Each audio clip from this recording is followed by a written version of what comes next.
ખાસિયતમાં એવું છે કે વ્હીપ ક્રીમ કરીને તમે રાખી શકો, ટાર્ટ બનાવીને રાખી શકો, અને જયારે સર્વ કરવાનું હોય ત્યારે એસેમ્બલ કરીને આપી દઈ શકો. અચ્છા, અત્યારે મને લાગી રહ્યું છે ખૂબ ઈઝી છે આ ડિશ.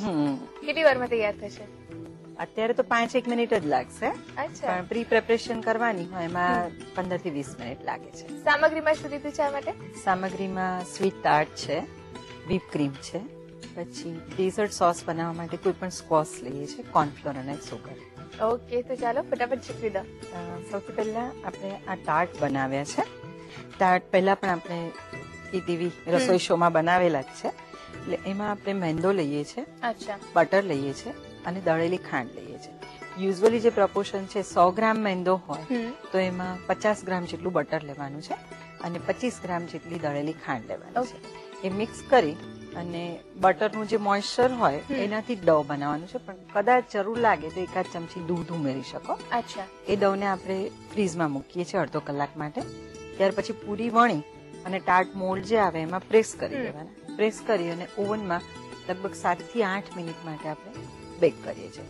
બહુ ઈઝી છે. આમ ટાર્ટ એક પણ વાર ના બનાવ્યા હોય ત્યારે તમને એવું લાગે કે આ કેવી રીતે બનતા હશે, પણ એક વાર બનાવો પછી ઇટ ઇઝ વેરી ઈઝી. અને જો માપને ફોલો કરો તો બહુ ઈઝી થઈ જશે. હા, અને ટાર્ટ એવી વસ્તુ છે એમાં કદાચ બટર કે સુગર તમે વધારે ઓછું પડે તો પણ કઈ વાંધો નથી. અચ્છા, હા, એટલે બટર યુઝ્યુઅલી તમે 50 ગ્રામ પણ લઈ શકો, 75 ગ્રામ પણ લઈ શકો.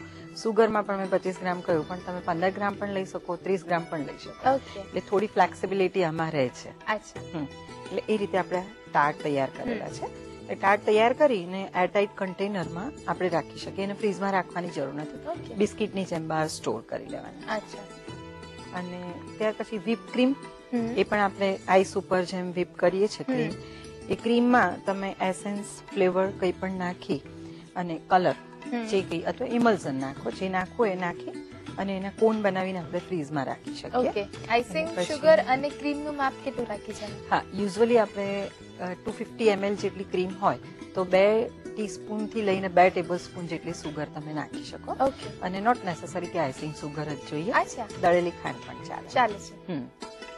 એ રીતે કોન તૈયાર રાખવાના. ઓકે, અત્યારે ક્રીમમાં કઈ કઈ ફ્લેવર લીધી છે? આપણે અત્યારે વ્હીપ ક્રીમમાં પાઇનેપલ અને સ્ટ્રોબેરી 2 ફ્લેવર લીધી છે. એમાં તમે બ્લેક ગ્રેપ લઈ શકો, કોઈ પણ ફ્રૂટ, બનાના લઈ શકો, લેમન લઈ શકાય, વેનીલા લઈ શકાય, ચોકલેટ લઈ શકાય. અચ્છા, કોઈ પણ ફ્લેવર તમે લઈ શકો. અને ઉપર મૂકવા માટે આપણે ડેઝર્ટ સોસ બનાવીશું. અત્યારે આપણે સ્ટ્રોબેરીનો બનાવીએ છીએ.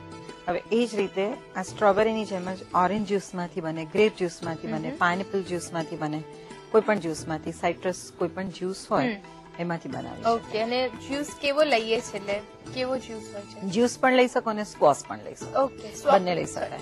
સ્ક્વોશ તો ખ્યાલ છે, પણ જ્યુસમાં કઈ એડ કરેલું હોય કે પ્યોર ફ્રેશ જ્યુસ પણ લઈ શકો, અને જે રેડી આવે છે બોક્સમાં જે આવે છે અવેલેબલ હોય છે, કારણ કે ઓલ ધ ટાઈમ તમને બધા ફ્રૂટના જ્યુસ ઘરે ફ્રેશ ના પણ બની શકે, તો એ જ્યુસ પણ તમે લઈ શકો છો. અત્યારે આપણે સ્ક્વોશ લઈએ છીએ સ્ટ્રોબેરીનો. એક નાનું પોટ લઈએ, એમાં કોર્નફ્લોર લઈશું. 1 ટીસ્પૂન જેટલો કોર્નફ્લોર લેવાનો છે. અડધો ટીસ્પૂન જેટલી સુગર લઈશું, ખાંડ. અચ્છા, 1 ટેબલ સ્પૂન જેટલો સ્ક્વોશ લઈએ છીએ.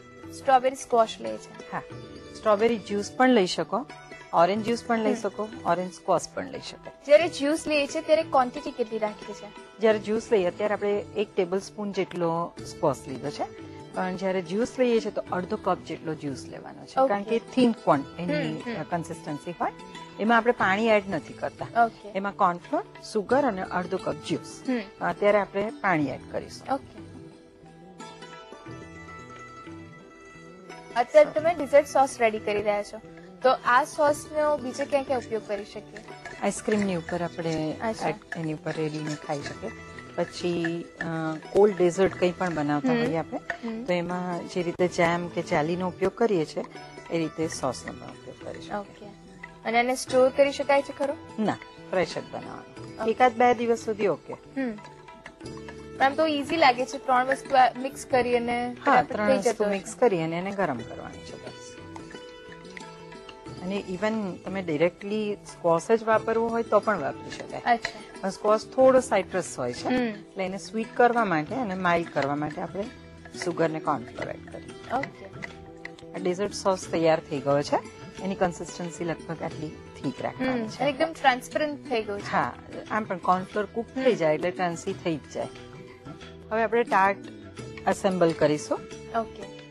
ટાર્ટ છે એમાં આપણે વ્હીપ ક્રીમ જે છે એ મૂકીશું. ટાર્ટમાં ફિલ કરવાનું છે. અચ્છા.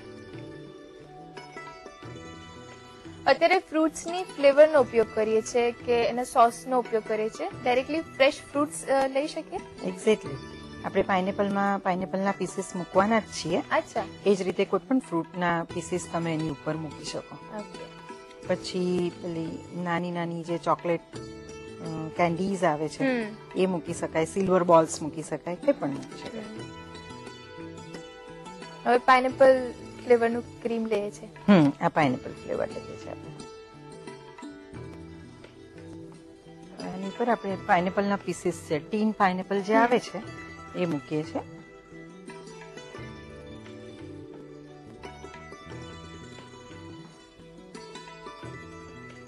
આમાં તમે પાયના ચીન કે એવું કરવું હોય તો જે ચોકલેટ્સ આવે છે નાના નાના એ પણ તમે આની ઉપર મૂકી શકો. મિક્સ ફ્લેવર પણ કરી શકાય. ઓકે. અને સેમ કરવી હોય તો સેમ પણ કરી. ડિઝર્ટ સોસ જે બનાવે છે આપણે એ મૂકીશું આની ઉપર. એટલે એકમાં આપણે ફ્રેશ ફ્રૂટ લઈએ છીએ અને બીજામાં સોસનો ઉપયોગ કરીએ છીએ. એટલે ફ્રેશ ફ્રૂટ્સ અવેલેબલ હોય તો તમે ફ્રૂટ્સ મૂકી શકો, કેન્ડીઝ મૂકવી હોય તો કેન્ડીઝ મૂકી શકો, સ્ક્વોશ મૂકવો હોય ડિરેક્ટલી તો એ પણ મૂકી શકો, ડિઝર્ટ સોસ મૂકવું હોય તો એ પણ મૂકી શકો. હવે સર્વિંગ પ્લેટમાં મૂકીએ.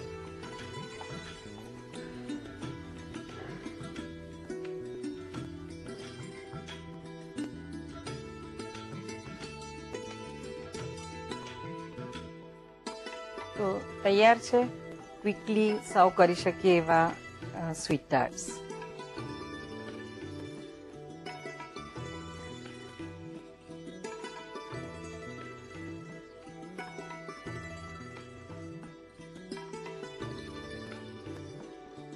આ ડેઝર્ટની પ્રોસેસ તમે